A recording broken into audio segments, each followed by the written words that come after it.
pemilu presiden 2024. Capres nomor urut 1 Anies Baswedan yang menyebut indeks demokrasi Indonesia menurun dan kebebasan berpendapat dibatasi. Dan kalau kita saksikan akhir-akhir ini, dua ini mengalami problem. Kita menyaksikan bagaimana kebebasan berbicara menurun, termasuk mengkritik partai politik.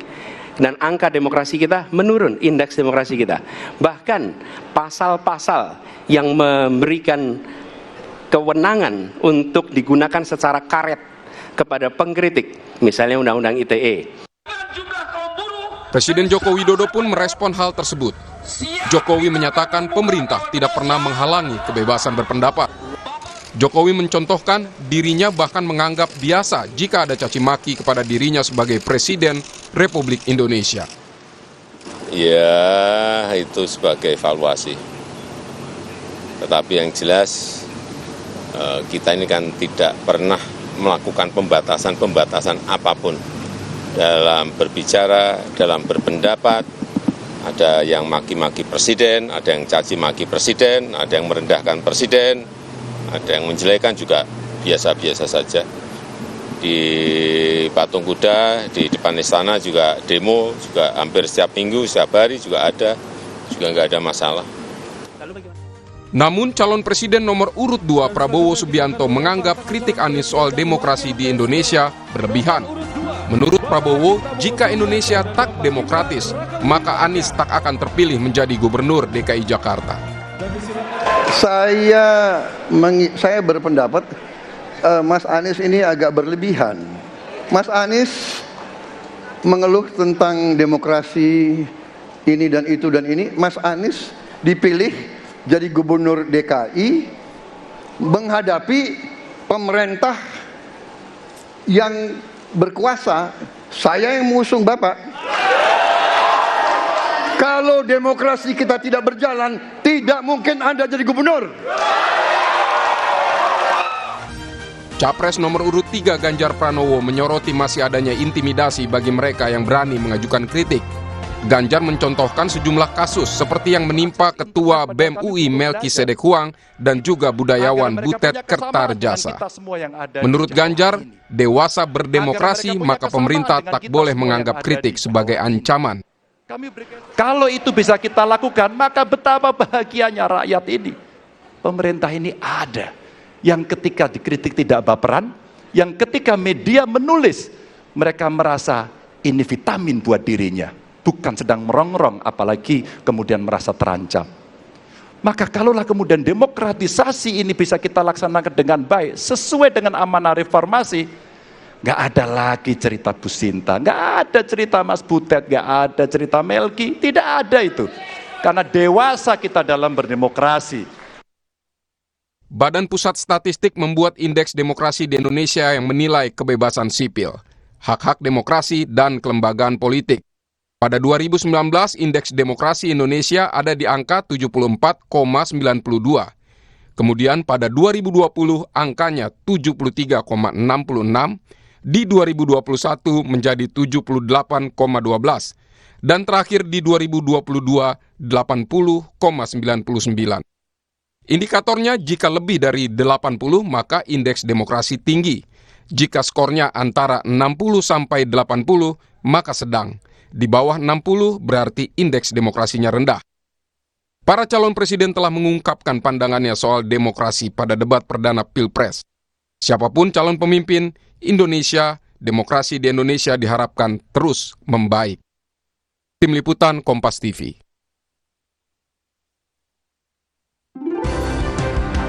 Apakah benar demokrasi di Indonesia semakin bermasalah atau pengkritik demokrasi yang berlebihan? Kami akan bahas bersama tenaga ahli utama Kantor Staf Presiden Yohanes Joko dan Usman Hamid, Direktur Eksekutif Amnesty International Indonesia. Selamat malam Pak Joko, Mas Usman.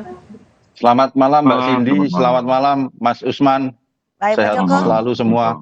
Baik Pak Joko, Capres nomor urut 3 Ganjar Pranowo menyebut kebebasan berpendapat dan indeks demokrasi menurun. Anies juga mengkritik ada kebebasan berekspresi atau berpendapat ini semakin dibatasi. Bagaimana Istana menjawab ini?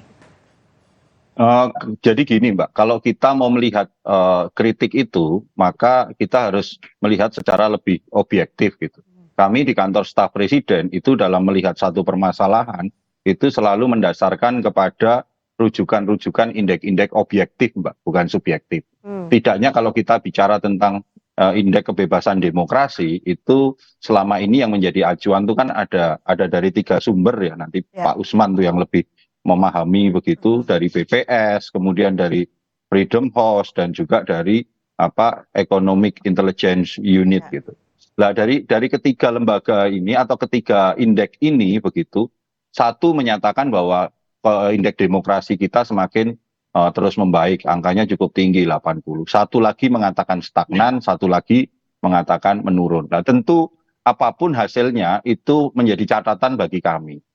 Terlebih lagi dengan apa yang sudah disampaikan oleh Bapak Presiden begitu, bahwa kalau kita melihat apa yang terjadi hari ini, kebebasan berpendapat itu kan kalau dibilang dibatasi, ya kita dibatasinya harus kita maknai bahwa kita harus melihat gitu, Mbak, demokrasi kita ini mau kita bawa kemana, ke demokrasi liberal ataukah demokrasi Indonesia gitu, demokrasi yang lebih menghargai ada adab-adab politik, ada adab budaya-budaya Timur yang harus kita jaga, bukan demokrasi yang kebebasan berpendapat yang kebablasan begitu, Mbak. Yang kita boleh mencaci, memaki, yang ujung-ujungnya bukan kritik membangun, tapi malah membuat orang menjadi sakit hati begitu. Baik, Mas Usman, jadi bagaimana sih sebenarnya iklim demokrasi di Indonesia menurut Anda? Ya, sebenarnya tadi Mas Joko udah benar, minimal ada 3 lembaga indeks yang bisa dirujukan. Bisa saja rujukan itu ditambah lagi dengan misalnya Politico untuk memeriksa apakah demokrasi Indonesia dalam pengertian demokrasi liberalnya baik, dalam pengertian demokrasi sosialnya baik, atau demokrasi egalitariannya baik. Tapi saya ingin mulai dari misalnya yang tadi disebut Mas Joko, Economist Intelligence Unit. Nah, sebenarnya sampai hari ini dalam catatan Economist Intelligence Unit itu demokrasi Indonesia masih tergolong demokrasi yang cacat. Nah, kinerja demokrasi Indonesia bergerak stagnan pada tahun 2021 hingga 2022 dengan skor 6,71 poin. Tetapi secara peringkat Indonesia itu turun ke peringkat 54 di dunia. Nah, dari 5 indikator yang dibuat oleh Economist Intelligence Unit, skor yang agak lumayan itu pada proses pemilu dan pluralisme. Ini memang dinilai tahun lalu dan tahun sebelumnya lagi. Jadi belum ada keributan soal pilpres atau pemilu dalam kaitan dengan putusan MK yang dugaan kami tahun depan mungkin akan menurun dalam konteks pemilu dan pluralisme gitu. Nah, itu skornya 7,92. Tapi untuk fungsi pemerintahan itu agak turun lagi 7,86. Untuk partisipasi politik lebih turun lagi 7,22. Bahkan kebebasan sipil turun lagi. Jadi intinya sebenarnya kebebasan sipil dalam pengertian penilaian Economist Intelligence Unit itu mengalami penurunan. Skor terendahnya bahkan dalam segi budaya politik. Nah, kalau kita lihat ke indeks Freedom House itu secara umum menurun dari tahun ke tahun. Dan tantangannya adalah korupsi yang sistemik, diskriminasi kaum minoritas, konflik di Papua, dan penggunaan undang-undang yang represif seperti pasal-pasal pencemaran nama baik, penghinaan, dan penodaan agama. Jadi kalau kembali ke pernyataan Presiden, kalau hanya diukur dari maki-maki Presiden dan apakah Presiden mengambil langkah pembatasan, mungkin ada benarnya. Tapi kan ukuran demokrasi, sebagaimana juga dielaborasi oleh Anies Baswedan dan Ganjar Pranowo di dalam debat, sebenarnya ukuran demokrasi itu tidak tunggal, apalagi hanya diukur dari misalnya apakah Presiden melakukan pembatasan terhadap kritik terhadap dirinya. Tidak. Jadi maknanya bagi Anda dari berbagai argumen yang disampaikan oleh para capres, terutama capres nomor urut 1 dan 3 di debat kemarin? Benar, saya kira benar. Nah, yang dikatakan oleh Prabowo bahwa demokrasi Indonesia itu sebenarnya baik-baik saja karena Anies bisa ikut pemilu dan menjadi gubernur itu kan 2017. 2017 itu proses pemilu masih dinilai baik, tetapi kebebasan berekspresi menurun. Begitu pula dengan kondisi oposisi itu juga menurun. Nah, sekarang sebenarnya dari 3 indikator yang disebutkan, kebebasan berekspresi yang menurun, oposisi yang melemah, ditambah dengan pemilu, kualitas pemilu kita merosot sekarang. Dan dugaan kami tahun depan penilaian dari berbagai indeks akan menunjukkan Indonesia mengalami kemerosotan. Itu yang kita khawatirkan sebenarnya. Silakan ditanggapi Pak Joko. Ya, hasil-hasil ini kan selalu menjadi catatan kami begitu, Mbak. Tetapi bahwa catatannya adalah bagaimana kita mengembangkan demokrasi, dan salah satu yang menjadi kekuatan demokrasi itu adalah kebebasan berekspresi dan berpendapat, sehingga segala sesuatunya bisa dikontrol. Dan pada titik ini sebenarnya penegasan dari Bapak Presiden, walaupun tadi Pak Usman bilang itu hanya menjadi salah satu faktor begitu, tetapi ini adalah faktor utama karena dalam pemerintahan Presiden Jokowi baru kali ini begitu Mbak, kebebasan berbicara itu menjadi bahkan kalau kami boleh menilai menjadi cenderung lebih kebablasan begitu Mbak.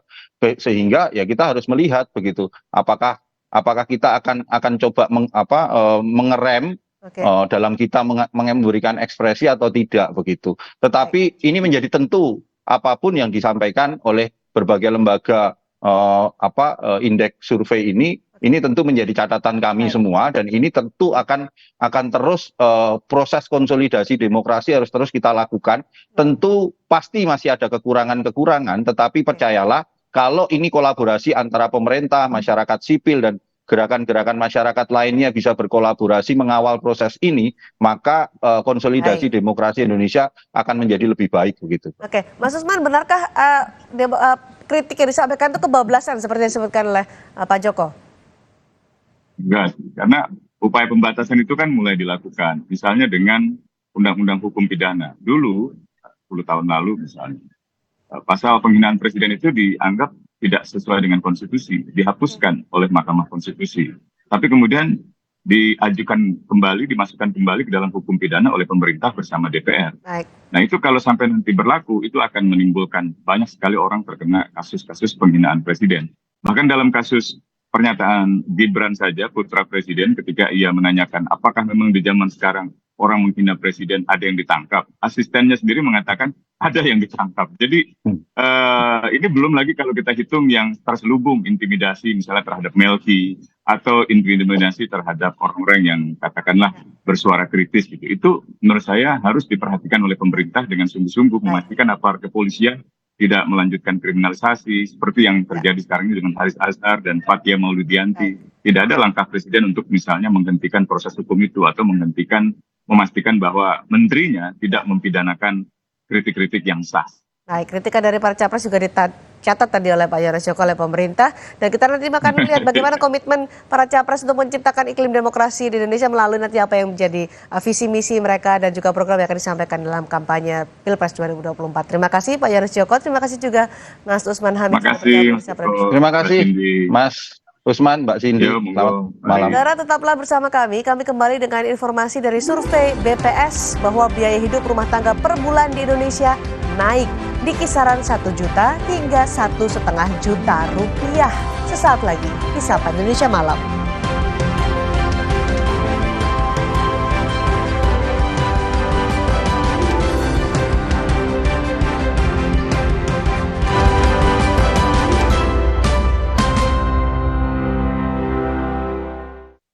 Pemilu tahun 1977, Komisariat Wilayah Kota 73 Jakarta Barat menugaskan 50 ekor merpati pos untuk melancarkan komunikasi di 25 TPS. Dalam penerbangan uji coba, seluruh 12 burung yang ditugaskan berhasil sampai ke tujuan dengan hanya kehilangan 1 dokumen dalam perjalanan.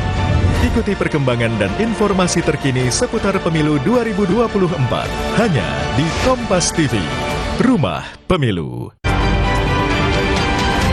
Kompas Update dipersembahkan oleh Prenagen, nutrisi lengkap ibu dan buah hati. Anda menyaksikan Kompas Update pukul 19 waktu Indonesia Barat, saya Cindy Sistiarani. Saudara, kecelakaan beruntun melibatkan 7 kendaraan terjadi di Jalan Raya Solo, Yogyakarta, Kabupaten Klaten, Jawa Tengah. Kecelakaan melibatkan 7 kendaraan, yakni 1 pickup, 1 minibus, 2 bus pariwisata, 1 truk box, dan 2 sepeda motor. 1 mobil jenis pickup yang berada di posisi paling depan atau yang mengerem mendadak melarikan diri. 3 orang terluka, yakni kenek truk box dan 2 pengendara sepeda motor.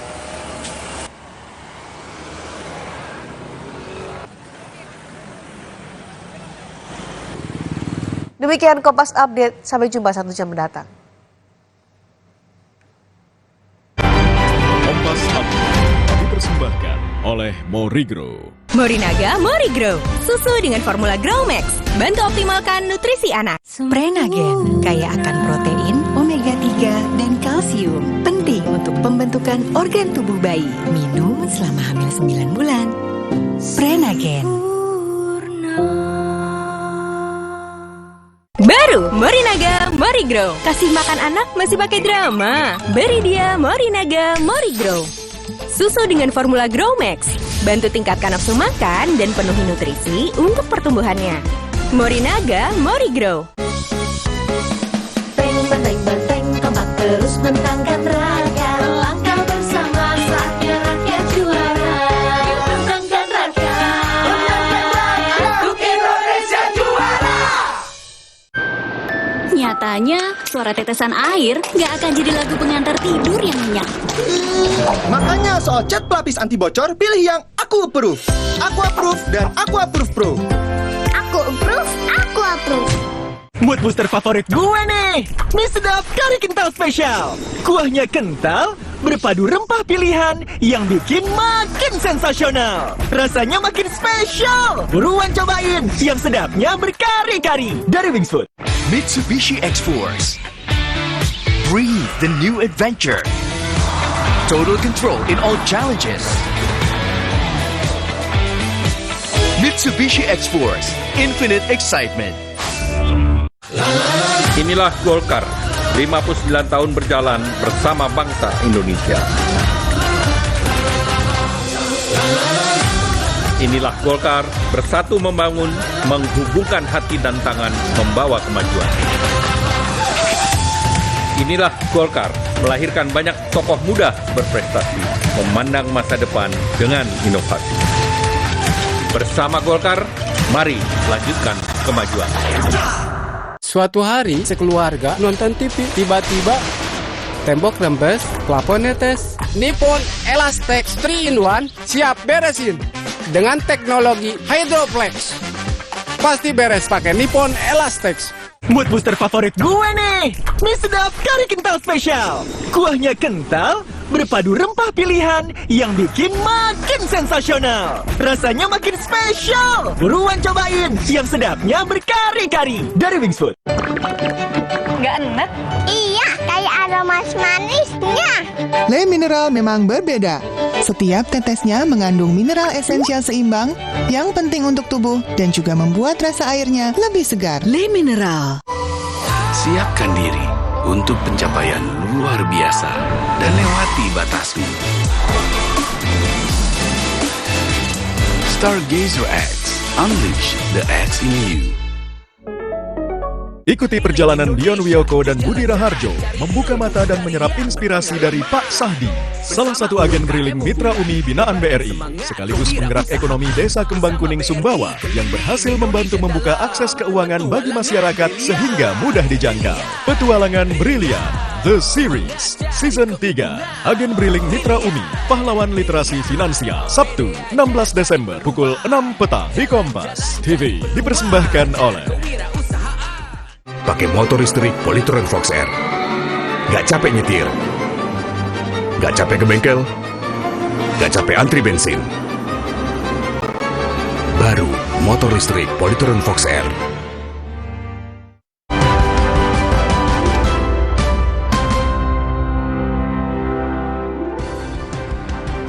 Survei biaya hidup tahun 2022 yang dikeluarkan BPS menunjukkan dalam 4 tahun terakhir nilai konsumsi rata-rata atau biaya hidup rumah tangga per bulan di Indonesia naik di kisaran 1 juta hingga 1,5 juta rupiah. Dari 150 kota dan kabupaten yang disurvei, DKI Jakarta menjadi kota dengan biaya hidup per bulan termahal di Indonesia. Di Jakarta, biaya hidup per bulan mencapai 14,8 juta rupiah. Angka ini naik 1,43 juta dari biaya hidup tahun 2018 yang berada di angka 13,4 juta rupiah. Kota-kota lain dengan biaya hidup termahal diantaranya Kota Bekasi, Kota Surabaya, Depok, dan Makassar.